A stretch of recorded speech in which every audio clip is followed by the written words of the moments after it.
Welcome to recordingacappella.com. This is Danny, and welcome to our first video using ScreenFlow so that we can show you what we see when we are tracking groups, recording groups.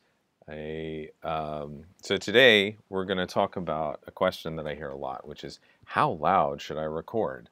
In other words, we're talking about recording level, the level of sound, loudness of sound that is going through your interface, through your microphone to your interface, preamp, whatever, into your computer, into Pro Tools or some other digital audio workstation like this.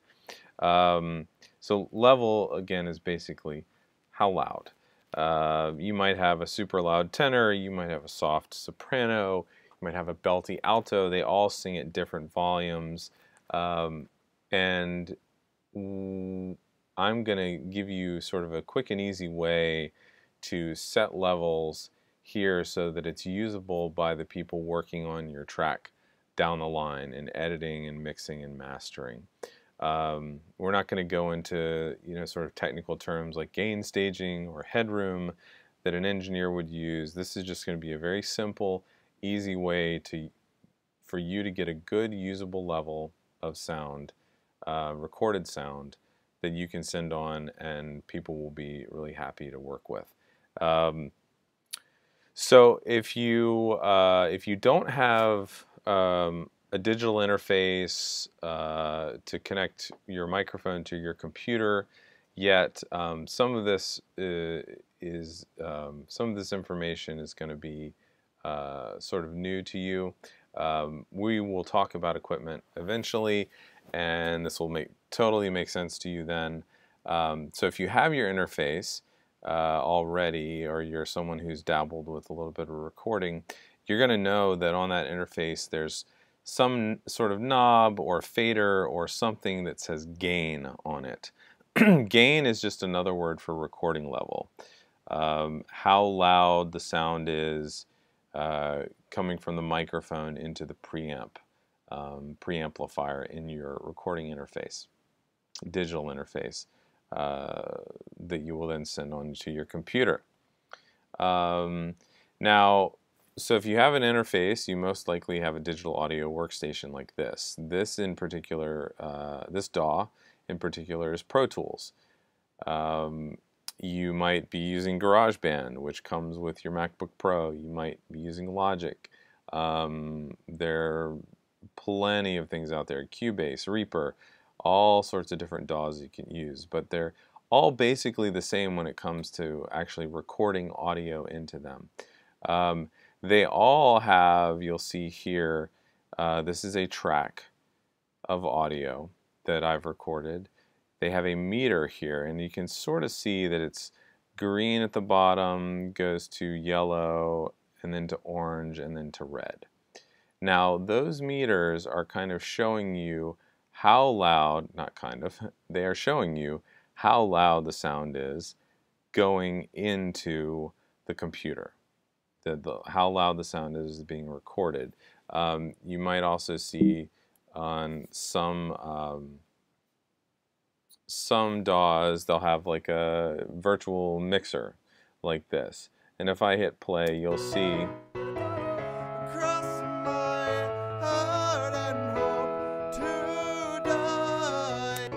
on those meters that those colors are showing you how loud things are coming in and playing on those tracks. And when you were actually recording these tracks, that meter lights up and shows you how loud the signal is coming in. Now, this is the most important meter to watch. A lot of interfaces will have meters on them, and they are helpful, but this meter in the actual DAW, like Pro Tools or GarageBand or Logic, is the most important meter to watch. And as you saw when we were playing back, green at the bottom, light green to yellow to orange.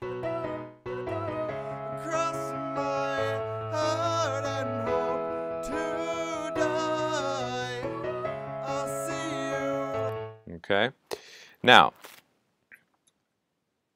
there's one saying that I use to kind of sum this whole approach up, and that is keep it in the green. Now when you go to your loudest stuff, let's go to a really loud part of the track here, you'll notice that it'll start to touch yellow.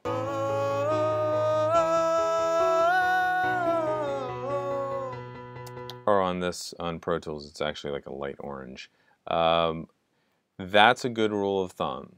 When you are checking levels and you're setting your gain with that knob on the interface, go to the loudest stuff and just touch yellow, just touch orange, depending upon what your meter shows. You can see it's barely touching orange.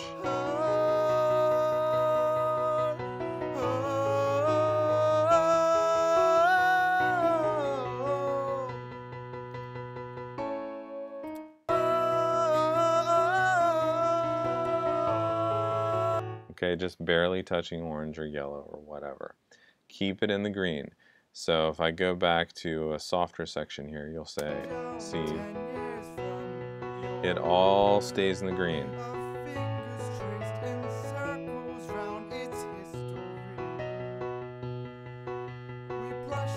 Now this image that you're seeing here, this is the actual recorded waveform.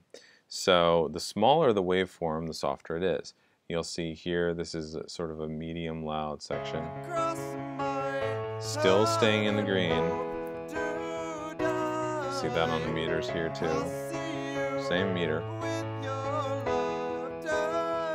Stays in the green, stays in the green. Only the loudest stuff at the very end. Even if we go down to like the other track that's playing here, this is a soprano part. See, we're staying in the green. On the loudest, even on the loudest stuff, we're barely getting to the top of that green. Now what that does is it gives you a usable track in the end that isn't too loud, that isn't in danger of distorting or clipping. Clipping is a fancy term for digital distortion. It's basically a signal that's too loud for the digital converter to handle. So when you keep it in the green, you get something that's nice and usable, and you also leave room for someone down the line, the editor, the mixer, or the mastering engineer, to add things like compression, reverb, signal processing that actually increase the loudness of the signal too.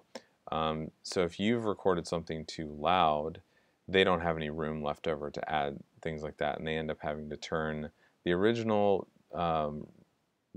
raw track down, which can actually affect the overall energy of the track as well.